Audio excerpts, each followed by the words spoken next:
আজকে হযরত মাওলানা ইউসুফ সাহেব দামাত বরকাতুহুম উনি ইনশাআল্লাহ জুমার নামাজ পরিচালনা করবেন এবং জুমার খুতবা দিবেন মাওলানা সাদ সাহেবের ছেলে। আর বিশেষভাবে আজকে একটা পবিত্র দিন, যেহেতু শবে বরাতের একটা সামনে আমরা পাচ্ছি, আর ওই হিসাবে আমাদের ইজতেমার মধ্যে পুরো বাংলাদেশের এবং পুরো পৃথিবী থেকে মানুষ এখানে সমবেত হয়েছে। আমরা এটা চাই যে আমাদের মধ্যে যে দূরত্ব আছে এটা কমে যায় এবং এটা আরও সুন্দরভাবে কীভাবে আমরা মানুষের সামনে ইসলাম ধর্মকে এবং আমাদের ইজতেমার মাধ্যমে পুরো পৃথিবীকে আমাদের বাংলাদেশকে প্রেজেন্ট করতে পারি, এটা আমরা দেখাতে চাই। এখানে আসলে আমাদের কোনো কারোর মধ্যে কোনো ভেদাভেদ নাই, কোনো দূরত্ব নাই।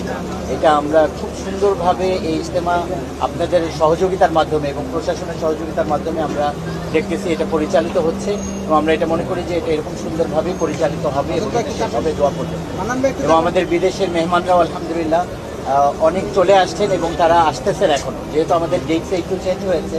এটার জন্য আমরা ওনাদের টিকিট আবার নতুন করে করার কারণে, ভিসা আবার নতুন করে করার কারণে এখন পর্যন্ত সবাই এসে পৌঁছাতে পারেন নাই। এই জন্য সবাই আসতেছেন, রাস্তায় আছে, অনেকে চলে আসবেন। আর বিশেষভাবে আমাদের হযরত মাওলানা সাদ সাহেব দামাত বরকাতুহুম